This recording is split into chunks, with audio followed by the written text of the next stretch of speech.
Bismillahirrahmanirrahim. Today we will study the topic Newton third law of motion. First two कर चुके हैं हम, अब ये थर्ड है. बहुत ही ईजी है, मुश्किल बिल्कुल नहीं है, कोई लंबा नहीं है इसमें. इसकी स्टेटमेंट है, सिंपल स्टेटमेंट है, every action has an equal but opposite reaction या इक्वल एंड ऑपोजिट रिएक्शन. ठीक है, जो भी एक्शन होता है, जो भी काम होता है, उसका एक रिएक्शन होता है. ये तो आप सिंपल बात है कि आप एक ज़हन में बात लेके आए कि एक काम होता है तो उसके रिवर्स में भी कोई ना कोई काम होता है. ठीक है, फॉर एग्ज़ाम्पल आप एक जो है क्रिकेट खेलने लगे हैं, उसमें आपने बॉल थ्रो की है, वो आपका एक्शन है. और जो है प्लेयर ने खेलना है, उसने हिट करना है, वो रिएक्शन है. आपने बॉल जो है वॉल पे फेंकी है, बॉल की जो ने फोर्स लगाई है जाके वॉल पे, वो आप एक्शन है. अब वॉल जो है वो बॉल के ऊपर रिएक्ट करेगी, जिसकी वजह से बॉल वापस आएगी, वो उसका रिएक्शन है. आप किसी को थप्पड़ मार देते हैं और गुस्से से, तो उसको ज़्यादा लगती है, गुस्सा आता है, तो वो भी रिएक्शन में या आपको वापस थप्पड़ मारता है या आपको कुछ भी कहता है, तो ये रिएक्शन है. इसके अलावा बेशुमार एग्जांपल्स हैं. कोई भी काम होता है उसके एक्शन का रिएक्शन ज़रूर होता है. ठीक है, आपने कोई चीज़ रखी हुई है, टेबल के ऊपर रखी हुई है, वो पड़ी हुई है, तो आप कहते हैं ये कैसे पड़ी हुई है. वो ये पड़ी हुई है कि बुक की फ़ोर्स टेबल पे लग रही है, टेबल की फ़ोर्स बुक पे लग रही है, वो एक्शन रिएक्शन है. तो देखना ये है कि ये जो स्टेटमेंट है, every action has an equal and opposite reaction, इसमें एक्शन रिएक्शन है क्या चीज़. एक्शन होता है कोई एक काम करना, आपने कोई काम कर दिया, ठीक है ना, आपने कोई काम किया है, अब उसके रिस्पॉन्स में आपको उसका रिएक्शन में क्या मिलता है. फॉर एग्ज़ाम्पल आप मेहनत करते हैं, ठीक है, वो आपका एक्शन है. ठीक है, उसके रिस्पॉन्स में आपको एग्ज़ाम में सक्सेस मिलती है, वो उसका रिएक्शन है. ठीक है ना, तो इस तरह की बेशुमार एग्जांपल्स हैं कि आप एक काम करेंगे, दूसरा उसमें आपको जो रिएक्शन में कोई ना कोई काम होगा. ये एक्शन रिएक्शन तो सिंपल एक काम है, उसके रिस्पॉन्स में जो काम होता है वो उसका रिएक्शन होता है. तो एक्शन क्या हुआ, an action is something done. और रिएक्शन क्या हुआ, reaction is an action taken in response to the something, यानी कि जो एक्शन के रिस्पॉन्स में आपने दूसरा एक्शन किया वो रिएक्शन है. ठीक है, नेक्स्ट चलते हैं. अब हमने देखना है कि व्हेन दो बॉडीज़ जो हैं आपस में इंटरेक्ट करती हैं तो फिर क्या होता है. When to bodies interact with each other, when what will be happen, क्या होगा. क्या होता है कि जब आपने बॉल को दीवार पे स्ट्राइक कर दिया, ठीक है, तो क्या होगा. अगर आपने जो है वो ज़मीन पे बॉल फेंकी है तो क्या होगा. आप चल रहे हैं, आप किस तरह चल रहे हैं, क्या अमल है जिसकी वजह से आप चल रहे हैं, तो क्या हुआ. ठीक है, इसके अलावा आपने स्विमिंग करनी है तो क्या होगा, किस तरह होगी, क्या फोर्स अप्लाई करेंगे, क्या रिएक्शन होगा, क्या एक्शन होगा.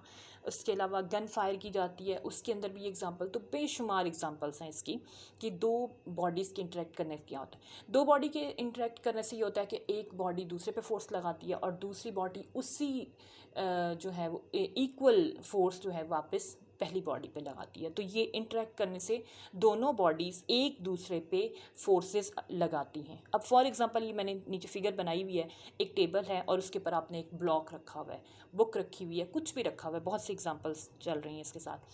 अब आप देख रहे हैं कि ये बॉल जो है अपनी जगह पे पड़ा हुआ है, तो क्यों, इसलिए कि दोनों फोर्सेस, एक्शन और रिएक्शन फोर्सेस बराबर हैं और वो स्टैटिक अपनी जगह पे पड़ा हुआ है.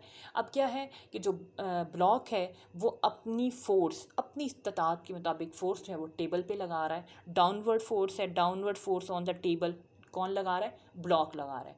अब टेबल जो है वो रिएक्शन में उसके बराबर की फोर्स जो है वो ब्लॉक पे लगा रहा है, वो अपवर्ड डायरेक्शन में है. तो इसलिए एक्शन और रिएक्शन की जो डायरेक्शन है टेंजिबल थिंग्स में आपको देखेंगे कि अपोजिट डायरेक्शंस में होती है. ठीक है, नेक्स्ट है कि इनका अच्छा ये जो फोर्सेस हैं इनका मैग्नीट्यूड बराबर होता है. ज़ाहिर सी बात है, ब्लॉक की कितनी की फ़ोर्स होगी, बहुत थोड़ी.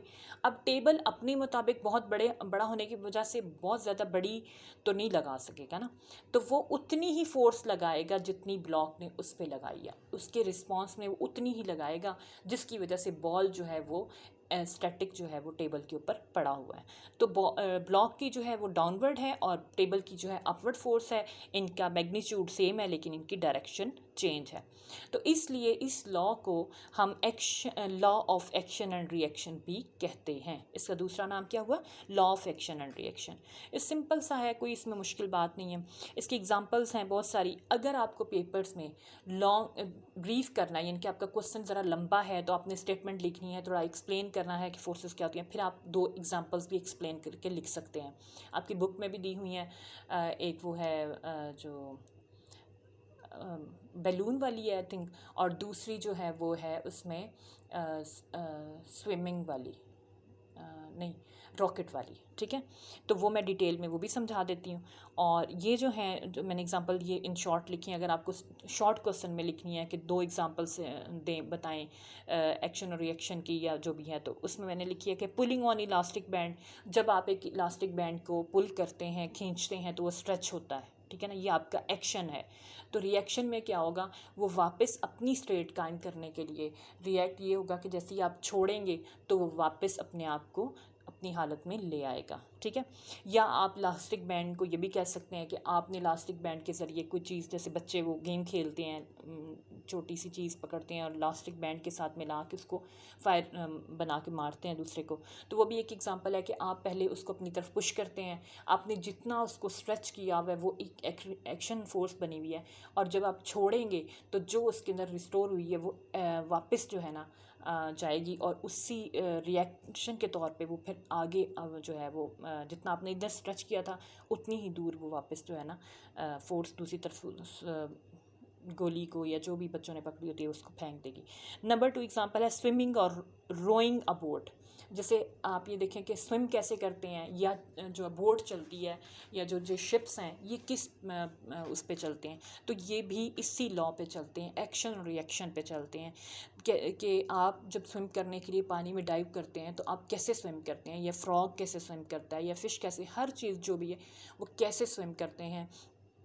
ये एक्शन ये होता है कि हम अपने बाजुओं और टांगों से पानी को पीछे की तरफ जो है ना उसे पुश करते हैं। ठीक है, स्पेस बनाते हैं उसको पीछे। अब पानी तो कंट्रैक्ट नहीं हो सकता, कितना को कंट्रैक्ट हो, उसने तो कंट्रैक्ट नहीं होना है सच। तो वो क्या करता है, वापस अपनी स्टेट में आने की कोशिश करता है। जब वो वापस आने की कोशिश करता है तो वो जितनी फोर्स आपने लगा के उसको पीछे किया होता है उतनी फोर्स से वो वापस जो आता है, और जिससे वो आपको पुश करता है और आप आगे निकल जाते हैं, आप प्रॉपल कर जाते हैं। ठीक है, इसी तरह बोट में भी जो ओर्स पकड़े होते हैं मल्लाह ने, वो उन ओर्स के साथ बोट के दोनों साइडों से पानी को पीछे की तरफ जो है वो धकेलता है, पीछे की तरफ फोर्स लगा के पीछे पानी को करता है, और वो पानी जब पीछे जाता है तो वापस अपनी स्टेट में आने के लिए जब वापस आता है तो आपकी बोट को पुश कर देता है और आपकी बोट जो है वो आगे चलना शुरू हो जाती है। इसी तरह वॉकिंग में भी यही एग्जांपल है कि वॉकिंग में भी यही एग्जांपल होती है। वॉकिंग में यही एग्जांपल है कि आप ने कैसे चलते हैं, आप नहीं चल सकते अगर एक्शन रिएक्शन फोर्स ना हो। आप अपने कदम के साथ आप जो है वो अर्थ के ऊपर फोर्स लगाते हैं, और अर्थ जो है वापस रिएक्शन में आप पे फोर्स लगाती है और आप अपना चलते रहते हैं। उसके बाद है upward thrust of the rocket. Rocket ऊपर कैसे जाता है, तो इसको मैं एक्सप्लेन कर देती हूँ कि जब रॉकेट के अंदर गैस फ्यूल जो है वो जलाया जाता है तो उसके अंदर से बहुत बड़ी मिकदार में गैसेस जो है इजेक्ट होती हैं।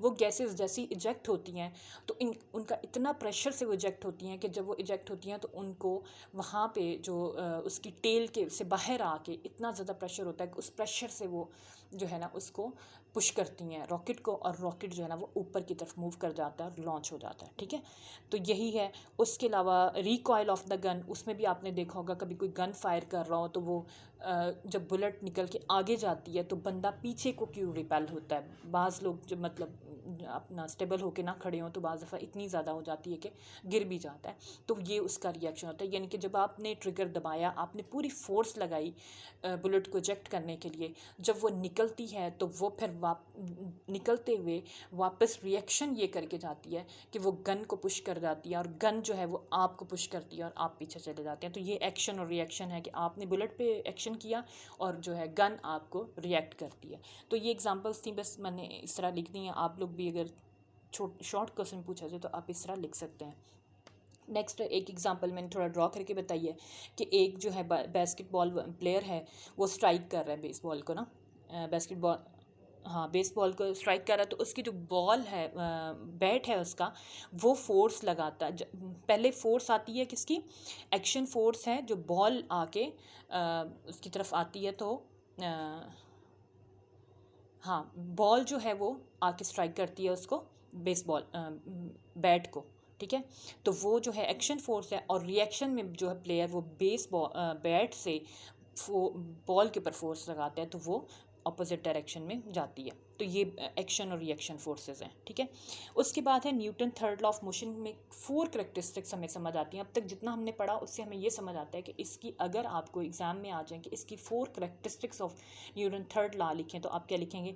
नंबर 1 होगी कि these forces always occur in pairs, यानी कि हमेशा एक्शन और रिएक्शन फोर्सेस पेयर में अकर होती हैं, एक सिंगल कोई चीज़ नहीं। एक्ट हुआ है तो ऐसा नहीं हो सकता कि रिएक्ट नहीं, अगर रिएक्ट नहीं होगा तो वहाँ न्यूटन थर्ड लॉ नहीं लग रहा, ठीक है। तो जो है पेयर्स में होती हैं, और ईच पेयर जो है वो एक्शन और रिएक्शन से बनता है।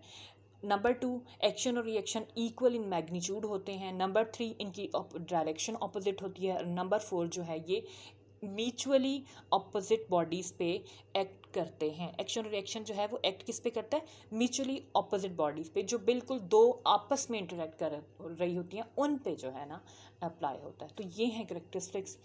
तो इसके साथ ये टॉपिक ख़त्म हुआ। अगर कोई क्वेश्चन पूछना हो आप लोगों ने तो आप कमेंट में पूछ सकते हैं, और फीडबैक दिया करें मुझे। और अगर किसी स्टूडेंट को कोई और टॉपिक अर्जेंटली समझना हो या उसके नोट्स चाहिए हों, तो वो मुझे बता सकते हैं कमेंट सेक्शन में। अब ये है कि मेरा ये जो पैटर्न है ये इस तरह है कि मैं इसलिए ये इस तरह जो वीडियो बना रही हूँ, मुझे ये इसलिए अच्छा वे लग रहा है कि अगर कोई बच्चे के पास नोट्स बने हुए नहीं हैं, उनको बुक से रीड करके नहीं समझ आ रही कि हमने शॉर्ट करके कैसे लिखना है, या हम अगर क्वेश्चन आ जाए तो हमने उसको कैसे लिखना है, तो ईज़िली बच्चे इसको फॉलो कर सकते हैं। कंप्लीट किए लिख लें तो उनको अच्छे मार्क्स मिल सकते हैं, ठीक है। और मज़ीद इंशाल्लाह वीडियोस बेहतर बनाने की कोशिश की जाएगी। और अल्लाह हाफ़िज़।